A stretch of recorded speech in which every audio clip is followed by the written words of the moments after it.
The winter wind howled at -18 degrees outside, but Etienne Marchand sat in his shirt sleeves on the third floor of his cabin, comfortable without a fire burning for the past 6 hours. What the other trappers had called Marchand's madness during construction, a cabin built like stacked boxes with gaps between them, had just proven itself in the coldest week Montana had seen in 20 years. Before we continue, let us know where you're watching from, and if stories of forgotten frontier genius move you, hit that subscribe button.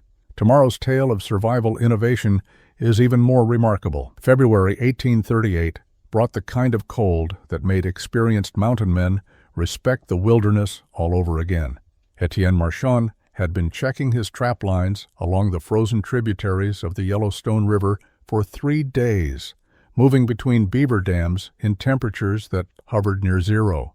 The work was routine, the kind of solitary labor that defined trapper life in the northern Rockies. He had left his partner, Baptiste Dufresne, at their shared cabin with instructions to process the pelts from their previous week's haul and keep the fire going. When Etienne returned on the afternoon of February 9th, he knew something was wrong before he even opened the cabin door. Smoke rose from the chimney in a thin, steady stream. The door was barred from inside, exactly as it should be, but there was a stillness to the place that felt unnatural. Etienne called out Baptiste's name twice before opening the door. Inside, the cabin was cold despite a fire still smoldering in the hearth. Wood remained stacked beside the fireplace, plenty of fuel available. And Baptiste lay dead on his sleeping platform, wrapped in his blankets, his body frozen solid. Etienne stood in that cabin for nearly an hour, trying to understand what had happened. There was no sign of violence, no indication of illness or injury. Baptiste had simply gone to sleep and never woken up. The fire had been tended. The ash pattern showed it had burned steadily through the night. There was food on the table, suggesting Baptiste had eaten a normal supper. Everything appeared routine except for the impossible fact of his partner's death. The next morning, Etienne buried Baptiste on a hillside overlooking the creek where they had trapped together for 2 seasons.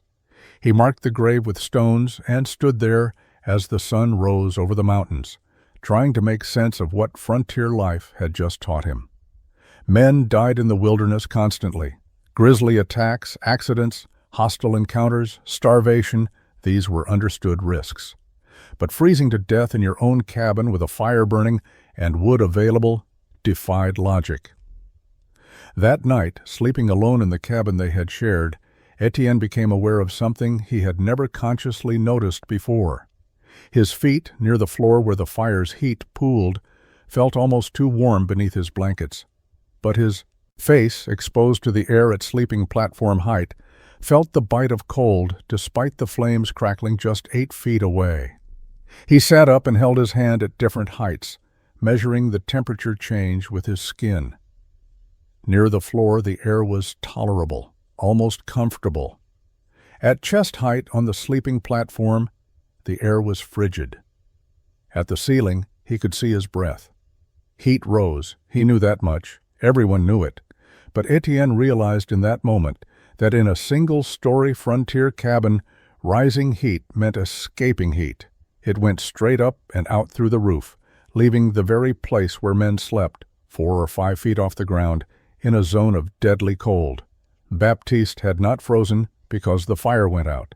He had frozen because warmth and survival occupied different vertical spaces in their cabin, and on a cold enough night, that difference was fatal. Etienne did not return to trapping that spring. While other mountain men worked their lines and accumulated pelts for the summer trading rendezvous, he became obsessed with understanding what had killed Baptiste. He had brought a mercury thermometer from Montreal years earlier, a fragile instrument he had kept wrapped in cloth and rarely used. Now it became his most important tool. He spent weeks visiting other trappers' cabins, measuring temperatures at different heights while fires burned in their hearths. The pattern emerged with brutal consistency.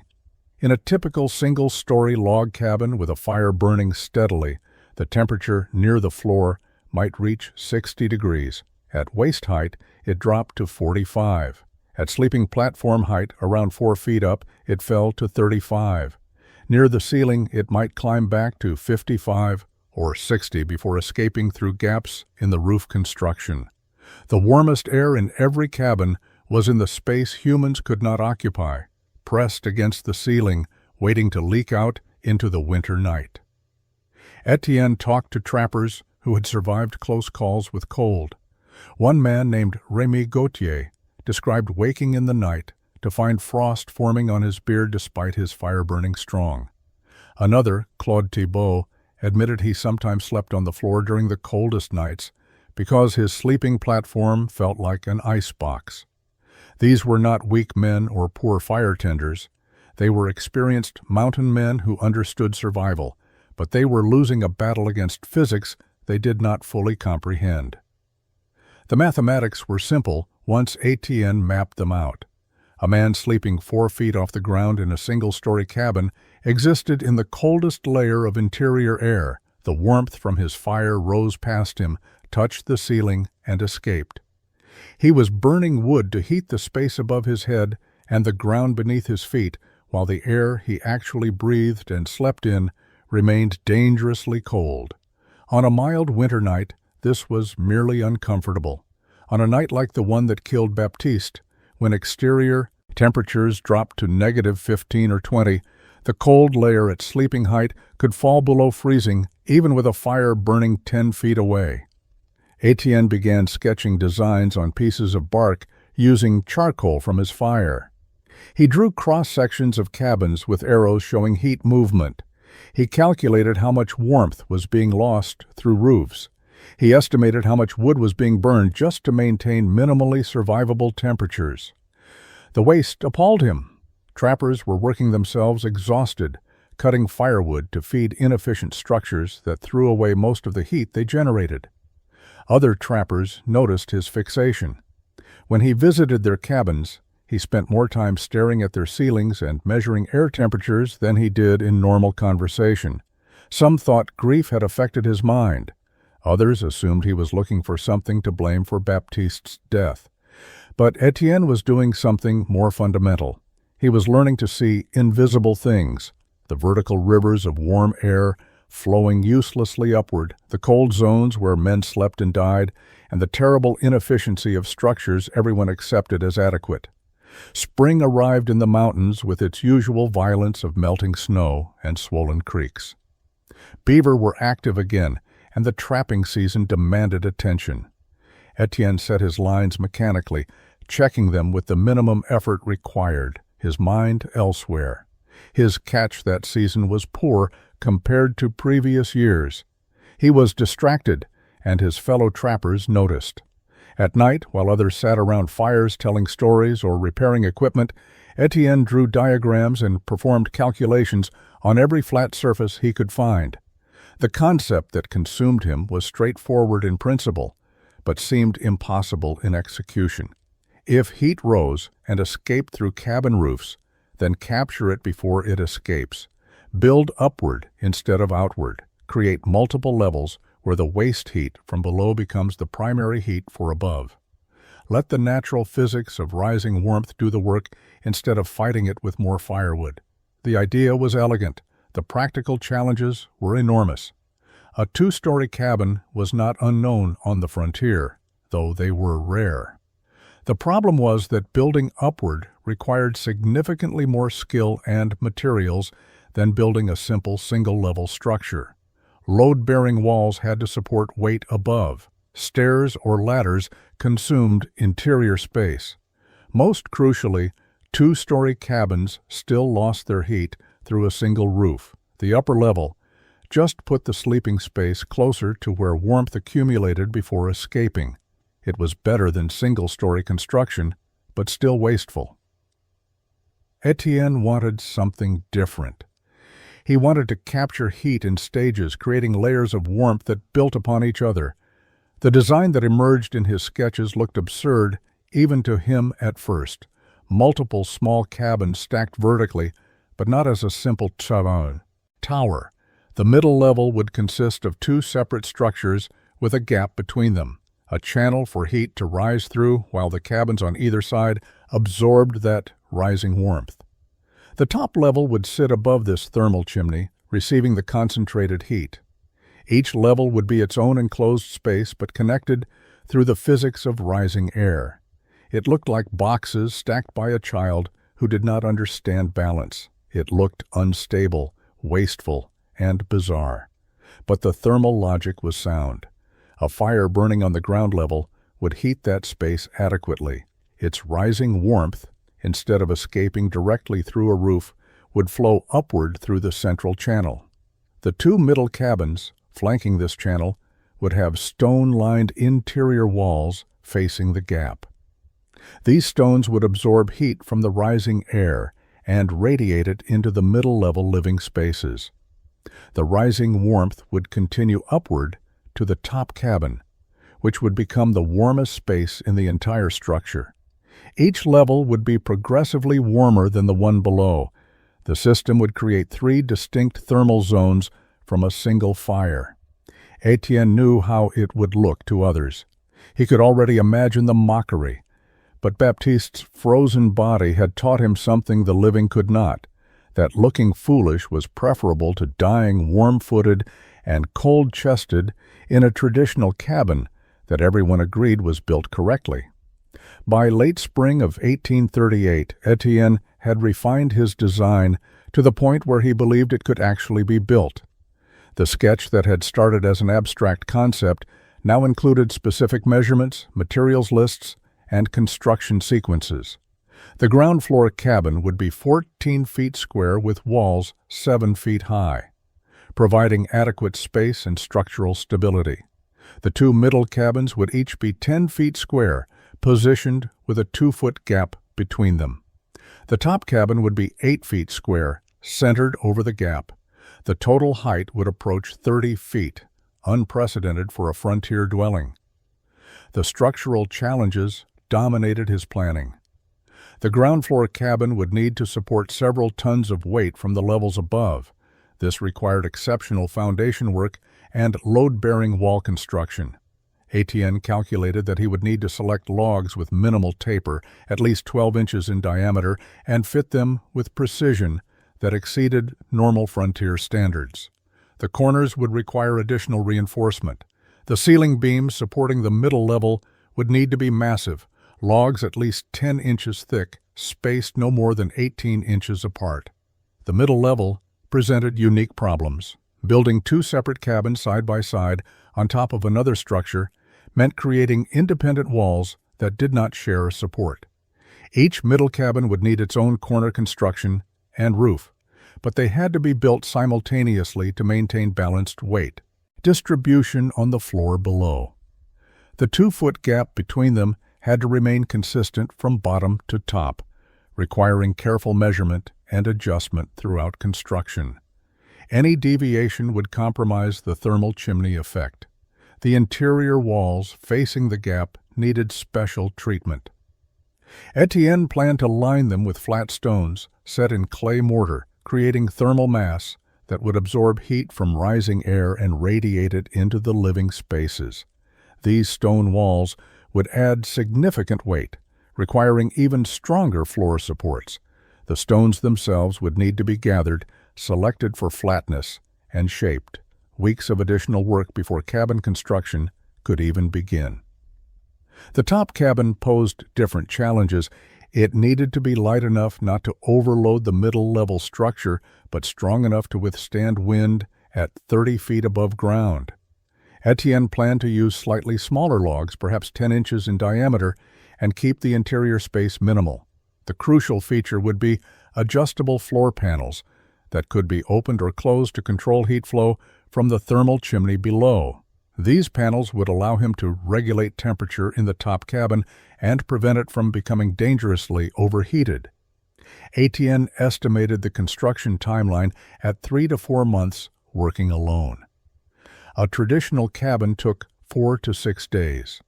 He would be investing roughly 20 times the labor for a structure that looked ridiculous and defied frontier building conventions. But the physics remained sound in his mind. Heat rises at a predictable rate. Stone absorbs and radiates warmth efficiently. Enclosed spaces trap heat better than open ones. Multiple levels intercept rising warmth before it escapes. The design should work. Should work was not certainty, but Baptiste's death had taught him that certainty in traditional methods was an illusion. The summer rendezvous of 1838 brought trappers together from across the northern Rockies to trade furs, resupply, and exchange information. Etienne attended with his meager catch from the spring season, but his purpose was not primarily commercial. He wanted to explain his cabin design to other trappers, partly to refine his thinking through their questions, and partly because he believed the knowledge could save lives. What he received instead was ridicule that would follow him for months. He spread his bark sketches on a flat rock near the trading camp and began explaining the concept to a group of trappers who gathered out of curiosity. Lucien Beaumont, a French-Canadian trapper who had worked the Yellowstone tributaries for 6 years, studied the drawings with increasing amusement. When Etienne finished his explanation, Lucien laughed loud enough to draw more men over.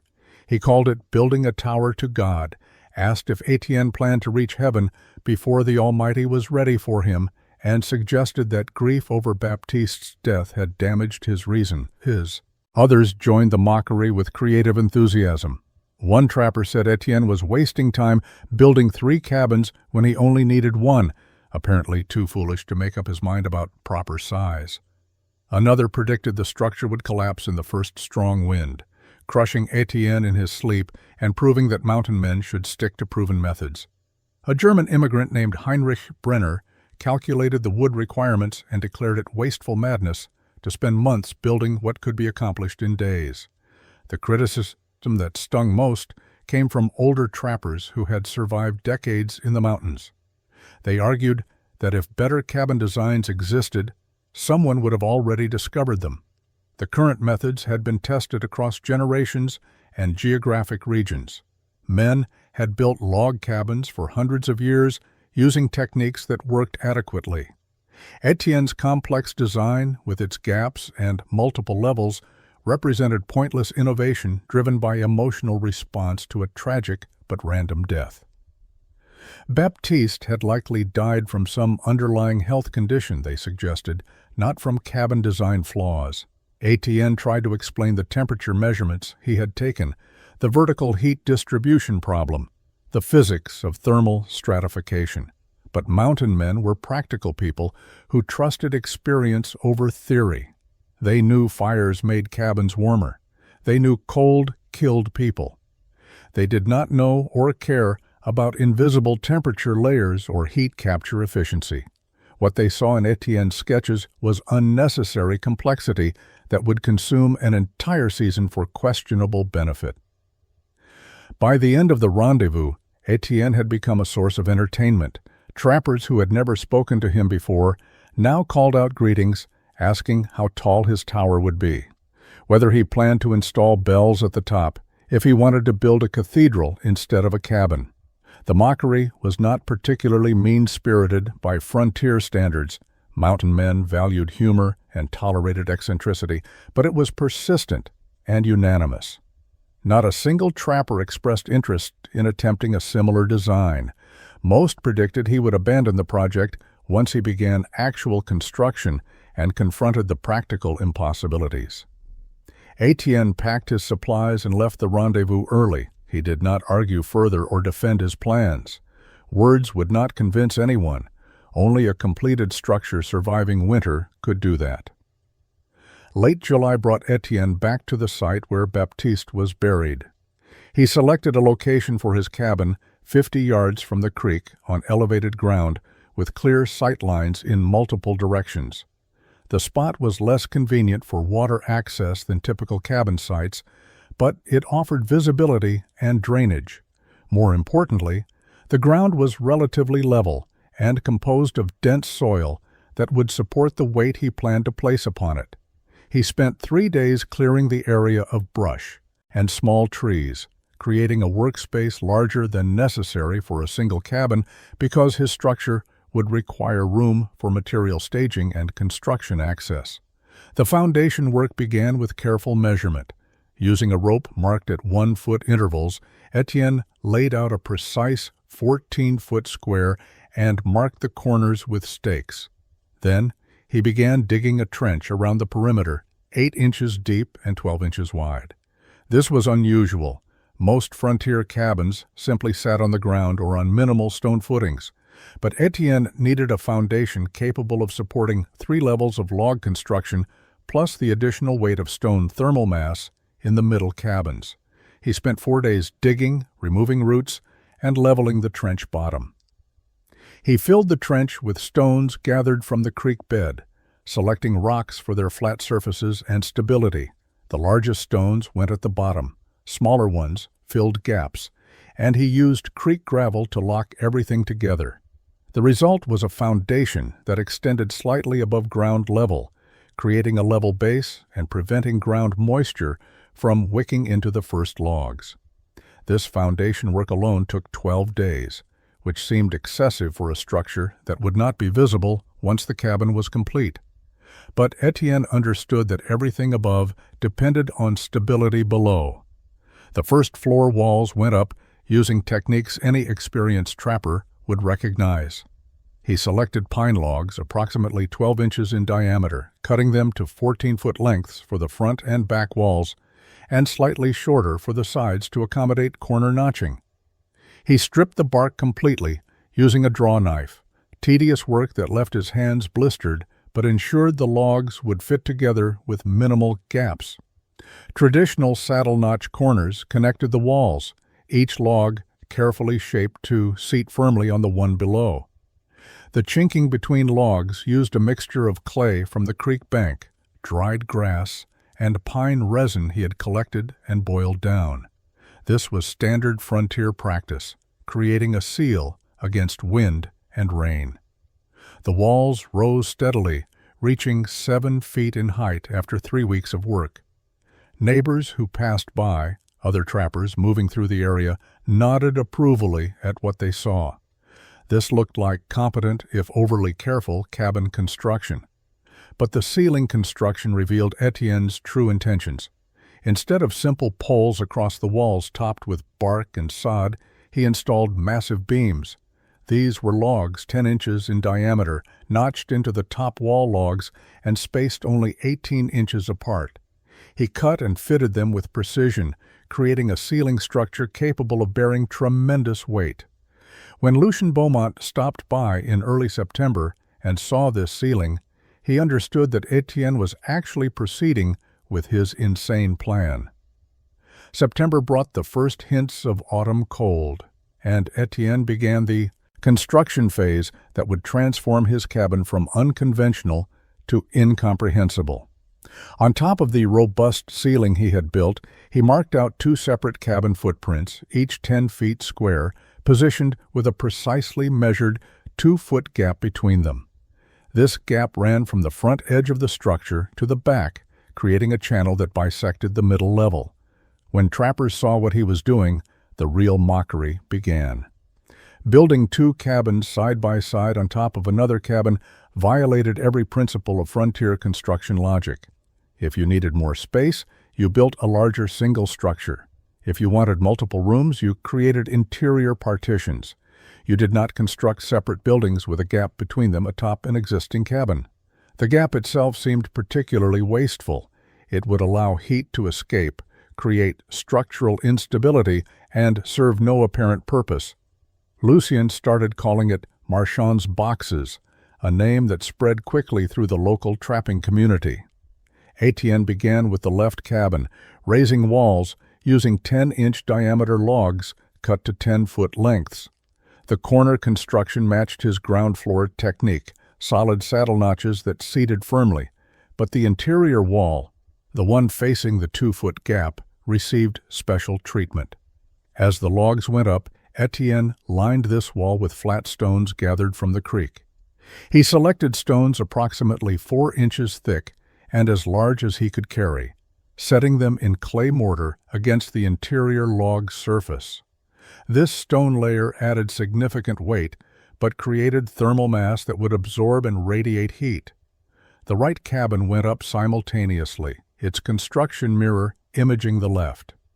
Etienne worked back and forth between the two structures, keeping their heights matched to maintain balanced weight distribution on the floor below.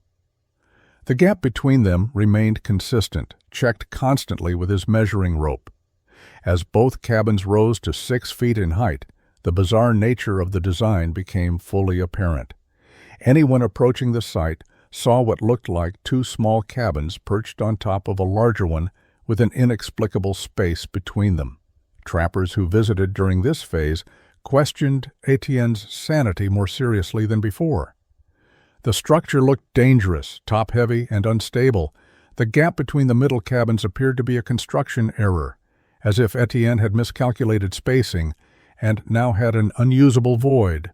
Some suggested he abandon the project and salvage what he could. Others predicted the entire structure would collapse once snow accumulated on the roofs, crushing him in whichever level he occupied. Heinrich Brenner bluntly told him he was building his own elaborate tomb.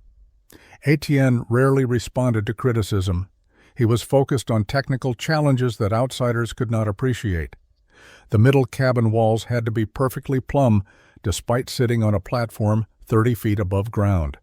The gap had to maintain exact width because thermal efficiency depended on proper airflow. The stone lining added hundreds of pounds per cabin, requiring constant verification that the supporting structure below was not sagging. By late September, both middle cabins stood complete with their own independent roofs, looking like matched boxes sitting impossibly on a larger box with a mysterious gap between them. The 2-foot gap between the middle cabins was not a mistake or an afterthought. It was the heart of Etienne's entire design, and he had calculated its dimensions with obsessive precision. Too narrow, and rising hot air would not flow freely through the channel. Too wide, and the air would disperse and cool before reaching the upper levels. The 2-foot measurement represented his best estimate of optimal thermal flow based on observations of how heat moved in confined spaces. The stone lining on the interior walls facing the gap served a specific purpose that became clear as Etienne completed the middle-tier construction. Hot air rising through the channel would contact these stone surfaces continuously. Stone absorbed heat slowly, but held it for hours, creating thermal batteries that would radiate warmth into the middle cabin living spaces long after the fire below had diminished. Each middle cabin would be warmed not just by air temperature, but by radiant heat from stones that had been collecting thermal energy throughout the day. Etienne added refinements to the thermal chimney that demonstrated his evolving understanding of heat dynamics. At the base of the gap, where it opened to the ground floor ceiling, he installed adjustable shutters made from thin pine boards hinged on leather straps. These shutters could be partially closed to restrict airflow or opened fully to maximize heat transfer. This gave him control over how much warmth reached the upper levels, crucial for preventing overheating in mild weather or maximizing heat capture during extreme cold. The top of the gap, where it would eventually connect to the upper cabin, received similar attention. Etienne framed this opening with precisely fitted logs that created a smooth transition for rising air. He avoided sharp angles or obstructions that might disrupt flow. The entire channel from bottom to top formed a continuous vertical pathway designed to function like a chimney, but instead of venting smoke and heat to the outside, it channeled warmth to living spaces above. Other trappers who observed this work remained baffled. Lucien Beaumont examined the gap in the stone lining, trying to understand what Etienne was attempting. Even when Etienne explained the concept of rising heat being captured and stored by the stones, Lucien remained skeptical. His objection was practical. The gap would allow cold air to infiltrate from outside, and any heat that entered the channel would simply rise out the top and escape. Why not build solid walls and keep the heat trapped in enclosed spaces? Etienne could not adequately explain his reasoning in ways that convinced skeptics. He lacked the vocabulary to describe convection, thermal mass, or radiant heat transfer. What he had was intuitive understanding gained from months of observation and measurement. He knew heat behaved in predictable ways. He knew stone held warmth. He believed the vertical channel would concentrate and distribute heat more efficiently than any solid-walled design.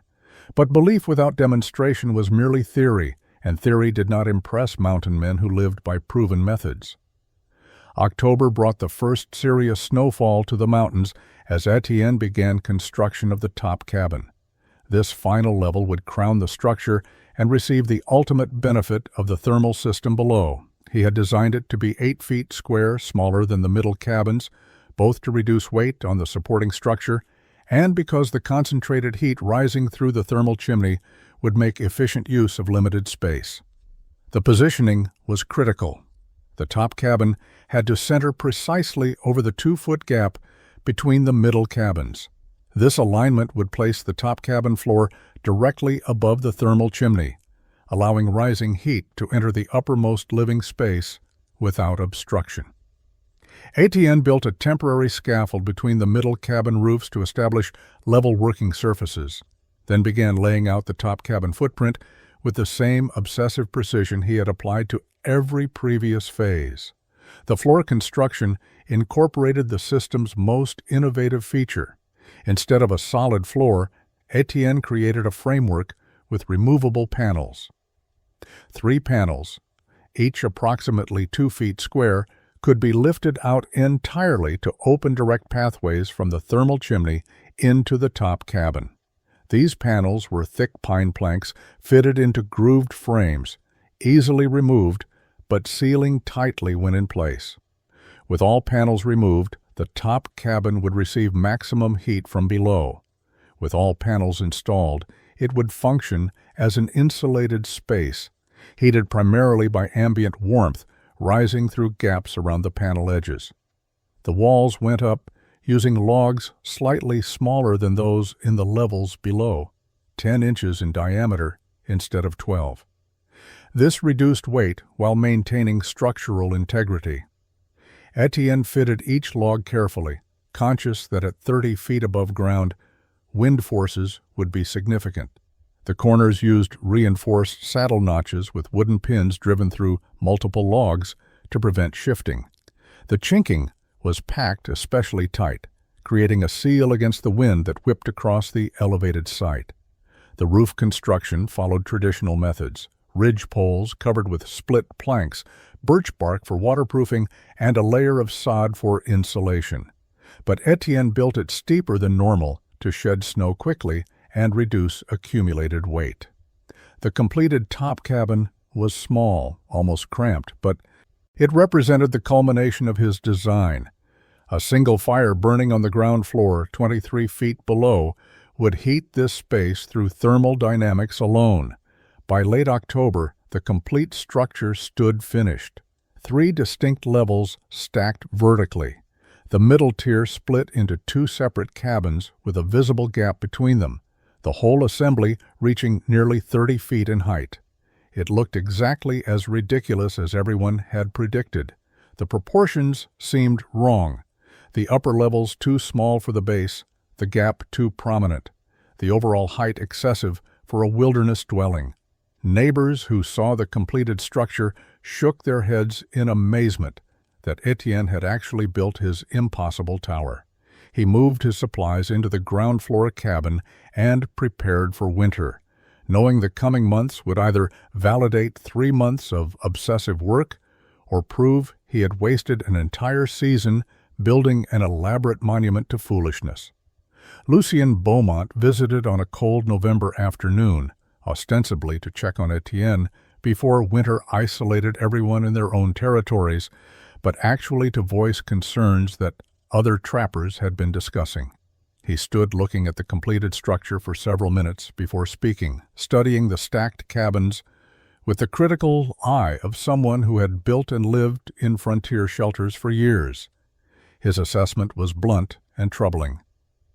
The weight, Lucien argued, would eventually crush the ground floor cabin. Etienne had stacked thousands of pounds of logs, stone, and roofing materials on top of a structure designed originally for nothing more than its own walls and roof. Even with the massive ceiling beams, the ground floor walls would compress under sustained load. The logs would settle, gaps would open in the chinking, and eventually structural failure would occur. It might take months or years, but physics would prevail. You could not defy load-bearing limitations indefinitely. The wind concern was equally serious. At 30 feet tall, the top cabin extended well above the tree line that provided natural wind protection for standard cabins. Winter storms in the mountains generated winds that had torn apart solidly built structures at ground level. The leverage of wind force on the tall, narrow profile Etienne had created would produce enormous stress on the connections between levels. Lucien predicted the top cabin would be torn loose during the first major blizzard, possibly taking the middle tier with it in catastrophic collapse. Snow accumulation presented another threat. Each level had its own roof, meaning 3 separate surfaces collecting snow weight. A heavy winter could deposit several feet of snow on each roof simultaneously, adding tons of additional load to an already overburdened structure. Standard cabins dealt with snow load by having robust walls and minimal height. Etienne's tower multiplied both the surface area catching snow and the height, across which that weight stressed the structure. But Lucien's primary objection remained the thermal design itself. The gap between the middle cabins, he insisted, would make the structure colder, not warmer. Cold air would infiltrate through that opening, and any heat that entered would rise straight up and out the top, exactly like a chimney venting a fire. Etienne would be burning wood to heat the outdoors while sitting in cold cabins. The stone walls might hold some warmth, Lucien conceded, but not enough to compensate for the massive heat loss through the central gap. A conventional cabin with solid walls would be far more efficient. Etienne listened quietly to all these objections. He had considered each one during his design process and had built what he believed were adequate solutions. The foundation and ceiling beams were stronger than Lucien realized. The corner pinning and reinforced notching would resist wind forces. The roof pitches would shed snow quickly, and the thermal chimney would work because heat physics did not change based on skepticism. But he could not prove any of this through argument. Lucien was not being unreasonable. His concerns reflected legitimate engineering questions that any competent builder would raise. The only answer was survival. If Etienne lived through winter in greater comfort than his neighbors, the structure would vindicate itself. If he froze or the building collapsed, Lucien would be proven correct. November brought steady cold as Etienne completed the interior details that would make his experimental structure functional. These final elements received the same obsessive attention he had given every previous phase, each detail serving the thermal system he had spent 3 months building. Other trappers considered interior work an afterthought. Rough furniture, simple storage, whatever sufficed for survival. Etienne understood that controlling heat distribution required precise interior engineering. The ground floor fireplace consumed 2 full weeks of work. He built it in the northeast corner using flat stones mortared with his clay mixture, creating a firebox large enough to burn substantial logs, but designed for efficiency rather than size. The firebox throat narrowed strategically, forcing flames to burn hotter and more completely. The chimney rose through all 3 levels, exiting through the top cabin roof, but Etienne had designed it narrow, too narrow for significant heat to escape directly upward. Most warmth would be forced into the living spaces rather than venting outside. Inside the firebox, he installed a stone baffle that created turbulence in the rising smoke, extracting additional heat before combustion gases reached the chimney. This feature, adapted from designs he had seen in St. Louis buildings, kept smoke from filling the cabin while maximizing thermal transfer. The fireplace opening faced the room at an angle calculated to radiate heat toward the center of the space, where his thermal chimney began. The middle cabins received careful interior treatment. In each space, Etienne installed platforms raised 18 inches off the floor for sleeping, positioned along the exterior walls, away from the thermal chimney gap. These platforms kept occupants off cold floor surfaces while placing them in the zone where radiant heat from the stone walls would be most effective. He built simple tables and storage shelves, all mounted to walls rather than sitting on floors, maximizing usable space in the compact 10-foot square rooms. The crucial elements were the adjustable features that would let him control heat flow. At the base of the thermal chimney gap, the shutters he had installed could be positioned at any angle, from fully closed to completely open. Leather hinges allowed smooth adjustment, and wooden pegs locked them at desired positions. In the middle cabin floors, he cut small openings, 6 inches square, that could be covered with fitted wooden plugs.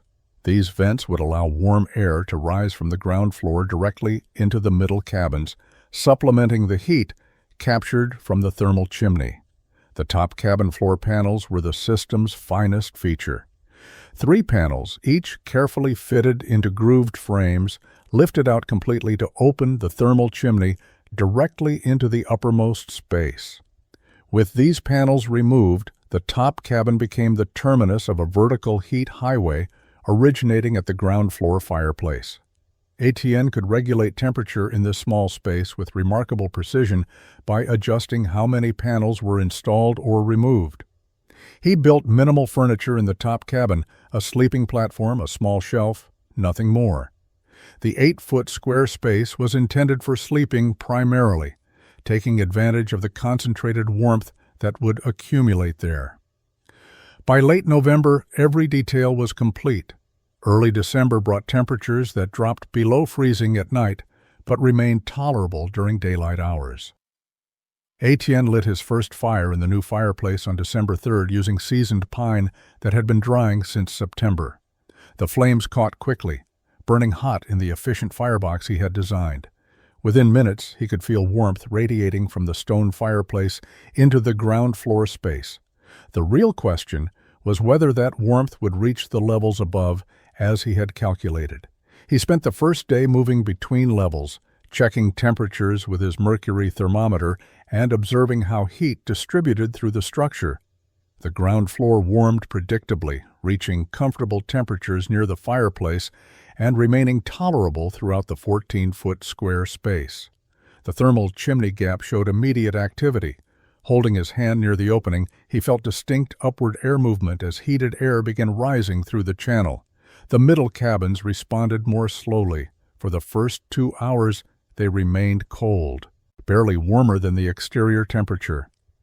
But as the stone walls lining the thermal chimney absorbed heat from the rising air, the change became noticeable. By afternoon, the middle cabin interiors had warmed to levels that felt comfortable without any direct fire in those spaces. The stone walls radiated captured heat, creating a gentler but more persistent warmth than direct fire exposure produced. The top cabin exceeded his expectations. With all 3 floor panels removed to open the thermal chimney completely, the small 8-foot square space became progressively warmer throughout the day. By evening, it was the warmest location in the entire structure. Etienne measured a temperature difference of 38 degrees between the ground floor and the top cabin, both spaces heated by the single fire burning below. Over the following week, he experimented with the adjustable features. Closing the thermal chimney shutters at the base reduced heat flow to the upper levels, keeping more warmth on the ground floor. Opening them fully maximized upper-level temperatures. The floor vents in the middle cabins provided supplemental heat paths, useful for fine-tuning comfort. The top cabin floor panels gave him remarkable control. With all 3 panels installed, the space cooled to match the middle cabin temperatures. With all removed, it became almost uncomfortably warm. He developed operating procedures through trial and observation. Morning fires with shutters fully open pushed heat upward quickly, warming the entire structure efficiently. During the day, partial shutter closure maintained balanced temperatures across all levels. Evening adjustments allowed him to direct heat where he planned to sleep. The system required attention and adjustment, more complex than simply maintaining a fire in a traditional cabin, but the thermal efficiency was undeniable. By mid-December, Etienne had reduced his firewood consumption to roughly half of what he had burned in previous winters using conventional cabins. The structure captured and utilized heat that would have escaped through a standard roof. The stone thermal mass in the middle cabins stored warmth that continued radiating for hours after fires diminished. But the real test remained ahead, extreme cold that would challenge not just the thermal system, but the structural integrity of his stacked boxes. December 23rd brought weather that started as light snow and intensified into conditions that tested every structure in the territory.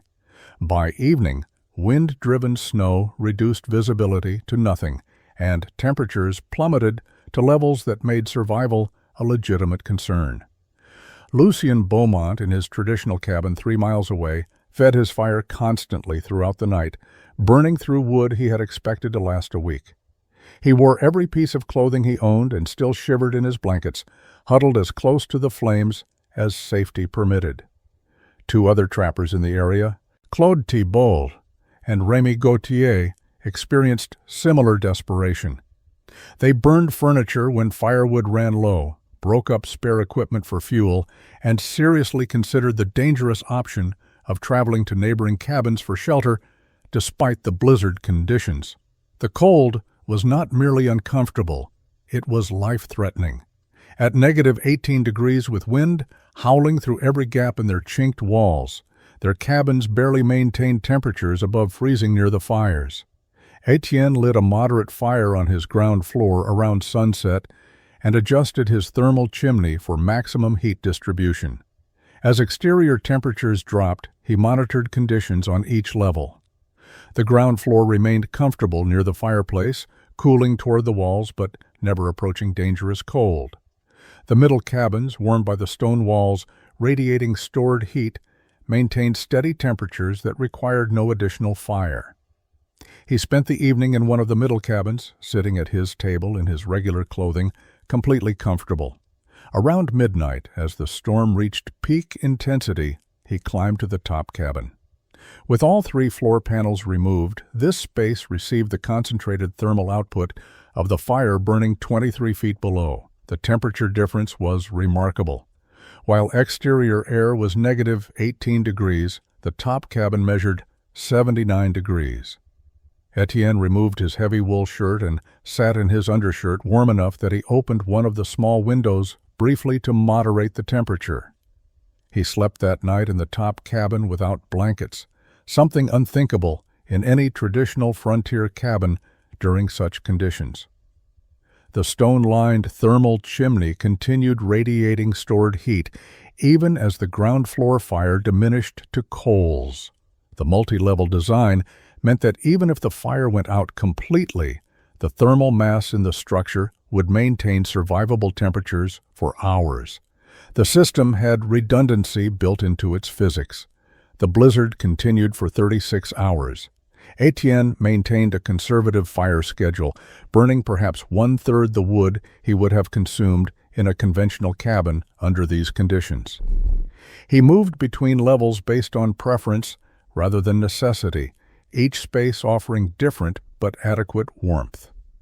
When the storm finally broke on Christmas morning, his woodpile showed minimal depletion. He had survived the worst weather of the winter in greater comfort than he had ever experienced, burning less fuel than survival normally required, in a structure everyone had predicted would fail catastrophically. The stacked boxes had performed exactly as calculated. Lucien Beaumont appeared at Etienne's cabin on December 26th, 2 days after the blizzard ended. His face showed the exhaustion of someone who had fought desperately for survival, and his first words were a blunt question about how much firewood Etienne had burned. During the storm, Lucien had exhausted nearly his entire month's supply, maintaining barely survivable temperatures.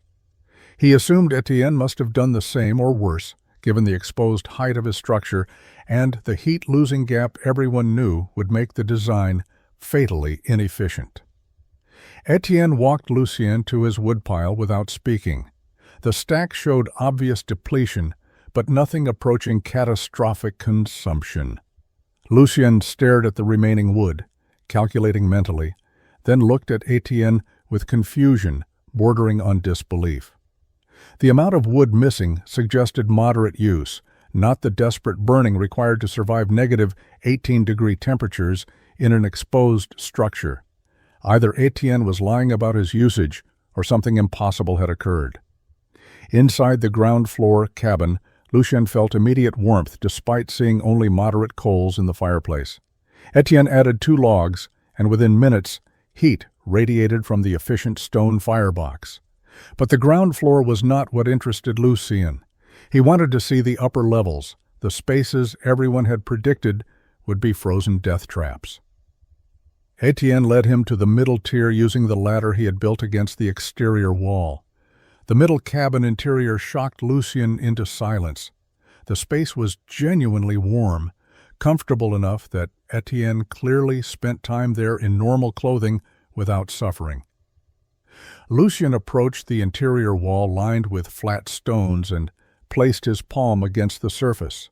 The stones radiated heat like a banked oven, warmth stored and released slowly over hours. He examined the thermal chimney gap, feeling the slight upward air movement that indicated heat still rising from the fire below, even though the flames were modest. The top cabin completed Lucien's education. With the floor panels removed, the small space was almost hot, despite exterior temperatures still hovering near zero.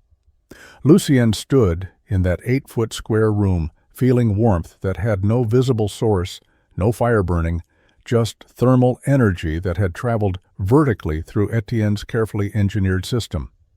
He touched the walls, checked the roof for gaps, looked for hidden heat sources, found nothing except brilliant design, functioning exactly as intended.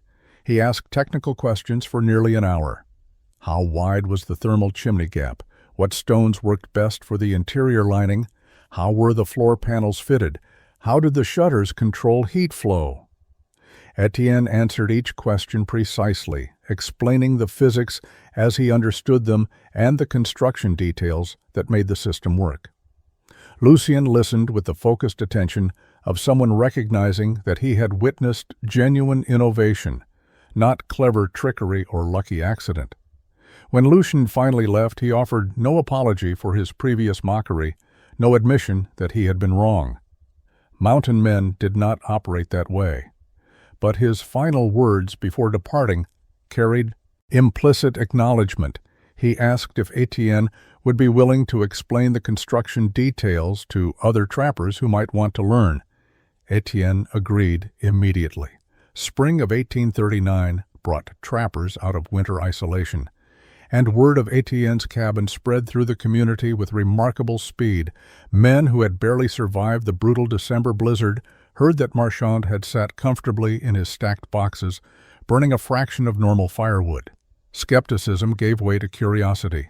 Trappers began visiting, not to mock anymore, but to understand how the impossible structure actually functioned. Etienne received them all and shared his knowledge without reservation or condition. Claude Thibault arrived in late April with specific questions about the thermal chimney dimensions. He had nearly frozen during the blizzard and wanted to incorporate some version of Etienne's design into a new cabin he planned to build. Etienne drew diagrams in the dirt, explained the 2-foot gap calculation, described how stone placement affected heat capture. He emphasized that the system required precision. Arbitrary gaps or poorly fitted stones would not produce the same results. Claude listened carefully, took notes on birch bark, and left with actionable information. Rémy Gauthier was interested but daunted by the complexity. He lacked the carpentry skills for multi-level construction and the time for a 3-month building project. Etienne suggested modifications, a two-level design with simplified thermal features that could be built in 6 weeks. Even partial application of the principles would improve heating efficiency dramatically compared to standard single-level construction. Rémy appreciated the adaptation and began planning a modified version suited to his abilities. Over the summer and fall, modified versions of Étienne's thermal design appeared at various locations across the northern Rockies. Few trappers attempted the full 3-level stacked configuration. It remained too complex and time-consuming for most. But many incorporated key elements. 2-level cabins with stone-lined thermal chimneys became increasingly common. Single-level structures with improved fireplace designs and better heat distribution appeared. Sleeping lofts positioned to capture rising warmth replaced ground-level platforms in numerous cabins. The adaptations varied based on individual circumstances, available materials, and builder skill. Some worked better than others. A trapper named Auguste Morin built a 2-level cabin with a thermal chimney, but made the gap too wide, reducing efficiency significantly. Heinrich Brenner created an elaborate stone heat storage system, but positioned it incorrectly, gaining minimal benefit. These failures taught lessons that spread through the community as effectively as the successes. The knowledge refined itself through practical application and shared experience. Étienne noticed that none of these adapted designs credited him by name. Trappers referred to thermal chimneys or stacked construction or stone heat walls without mentioning who had originated the concepts. This did not bother him. He had not developed the system for recognition or profit. Baptiste's death had created a problem, and Étienne had solved it using available materials and careful thought. If others benefited from his solution, that was sufficient purpose. The phrase, "build it like Marchand," entered occasional usage, but never became standard terminology. Most trappers simply considered the improved techniques as logical developments in frontier construction, innovations whose origins were already fading into collective knowledge. By 1841, 3 years after Étienne completed his original cabin, variations of his thermal design had spread across Montana and Wyoming territories. The evolution of the concept demonstrated both the strength of the underlying principles and the creativity of individual builders adapting ideas to specific needs. No two adapted structures were identical, but all shared core elements derived from Étienne's insight about vertical heat distribution and thermal mass storage. The most common adaptation was a simplified, 2-level design that captured the essential benefits while reducing construction complexity. These cabins featured a standard ground floor with an efficient fireplace and a sleeping loft positioned directly above, connected by a small thermal chimney, typically 12 to 18 inches wide, that channeled heat upward. Stone or clay lining on the chimney walls provided thermal mass. This design required perhaps 6 weeks to build, instead of 3 months, but still delivered sleeping spaces noticeably warmer than ground level. Some builders focused on improving single-level cabins using Étienne's principles without adding height. They incorporated stone heat storage walls positioned near fireplaces, created interior partitions that directed warm air flow toward sleeping areas, and built sleeping platforms at optimal heights for capturing rising heat before it escaped through roofs. These modifications required minimal additional labor beyond standard construction, but produced measurable improvements in thermal efficiency and reduced firewood consumption. A few ambitious trappers attempted full 3-level designs similar to Étienne's original. Most of these efforts encountered problems. Structural engineering for stacked construction was difficult without Étienne's obsessive attention to load distribution and foundation strength.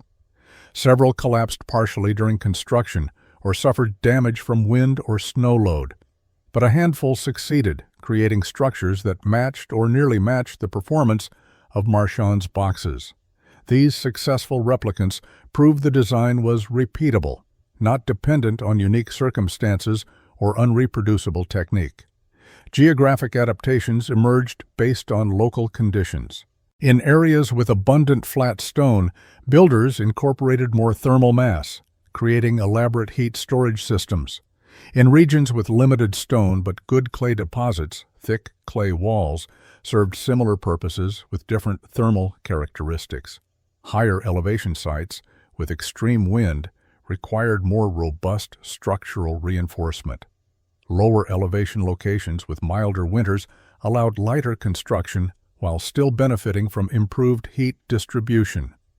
The trapping community developed informal knowledge sharing about thermal construction. Trappers discussed gap widths, stone placement, fireplace efficiency, and structural techniques at trading rendezvous and chance meetings. The information passed person to person, refined through practical experience, and adapted to individual needs. Failures were examined and explained. Successes were studied and replicated.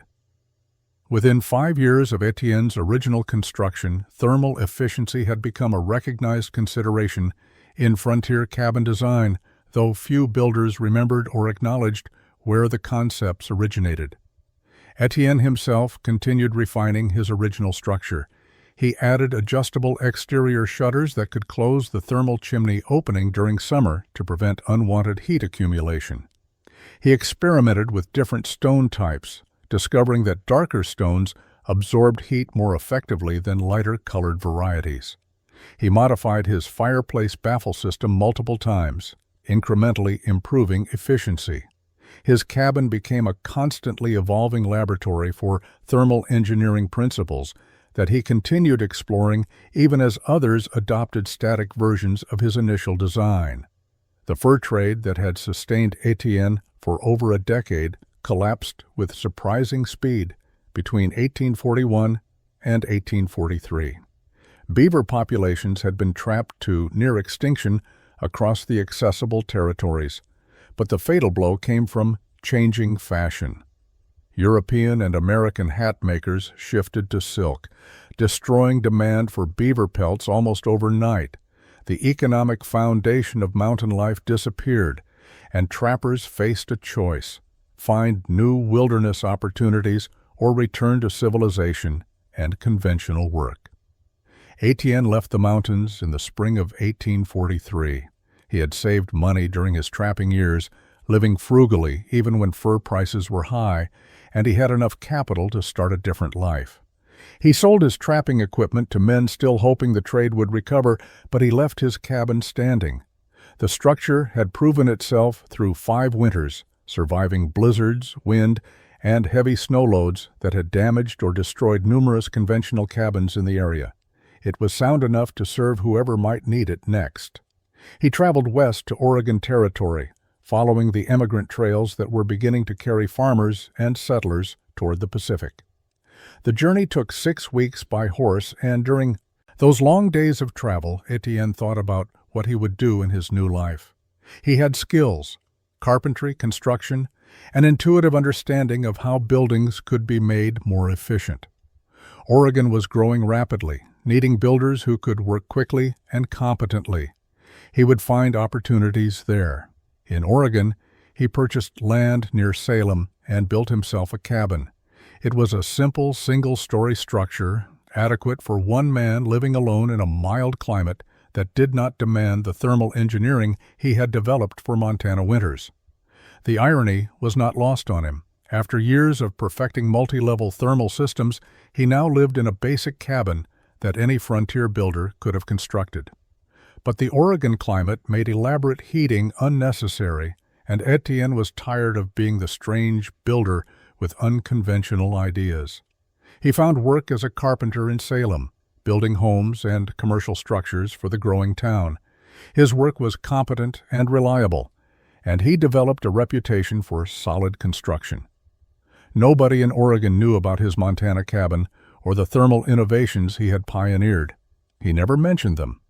When other carpenters discussed construction techniques, he listened more than he spoke, offering suggestions occasionally but never claiming expertise beyond what his visible work demonstrated. He married in 1846 a widow named Marie Fontaine, who had come west with a wagon train and lost her husband to cholera during the journey. They had 2 children over the following years, a daughter in 1847 and a son in 1849. Etienne became a family man, focused on providing stability and comfort for his wife and children. His mountain life became a closed chapter, rarely discussed, gradually fading into memory. By 1850, his past as a trapper was known to his family only as basic history. He had worked in the fur trade before coming to Oregon, made enough money to start over, decided civilization suited him better than wilderness. The specifics were never elaborated, and nobody asked. Etienne Marchand died in 1869 at age 62 on his Oregon property, surrounded by his wife and adult children. The local newspaper published a brief obituary noting his work as a carpenter and his contributions to Salem's early development. There was no mention of Montana, thermal engineering, or innovative cabin design. To his community, he was simply a competent tradesman who had lived a respectable life and raised a good family. He was buried in a small cemetery outside Salem, his gravestone bearing his name, birth year, death year, and nothing more. In Montana, his original cabin still stood. The structure had weathered 15 years since construction, enduring storms and temperature extremes that had destroyed numerous conventional cabins built during the same era. Prospectors moving into the territory during the 1850s sometimes used it as temporary shelter, marveling at the strange, stacked design but appreciating the warmth it provided. A few recognized the thermal engineering and attempted to understand how it functioned. Most simply enjoyed the benefit without questioning the method. By the 1860s, the region was transitioning from fur trade wilderness to settled territory. Ranchers, miners, and homesteaders arrived in increasing numbers, building permanent structures. Some discovered Etienne's cabin and studied its construction carefully, incorporating elements into their own buildings. Others heard descriptions of the stacked boxes with the thermal chimney and attempted recreations based on second-hand information.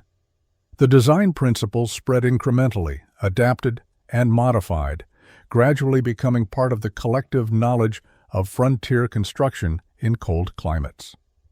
Historians would later estimate that variations of Etienne's thermal design appeared in several dozen structures built across Montana and Wyoming between 1840 and 1870. The exact number was impossible to determine because most builders did not document their inspiration sources, and the innovations had become common enough that origins were forgotten. Some of these structures saved lives during severe winters by providing reliable warmth with manageable fuel consumption. Others simply made frontier life more comfortable, reducing the daily struggle of maintaining survivable temperatures in harsh conditions. The original cabin stood until the 1880s before finally succumbing to decades of weather and neglect. By then, it had served trappers, prospectors, travelers, and various temporary inhabitants. When it finally collapsed, nobody noted the event.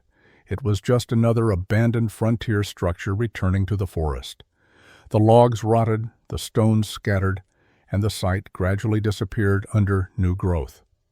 Within 20 years, even the location was uncertain, remembered vaguely by a few old-timers, but unmarked and undocumented. The story of Etienne Marchand illustrates how innovation often spreads anonymously on frontiers.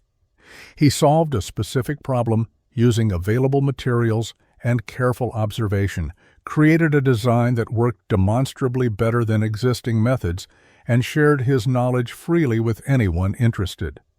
The innovation spread because it was practical and effective, not because it was promoted or protected.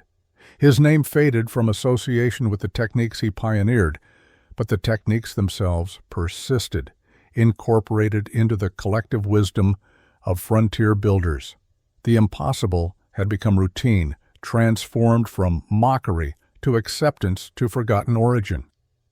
Stacked cabins with thermal chimneys were no longer Marchand's madness, but simply one approach among several for building efficiently in cold climates.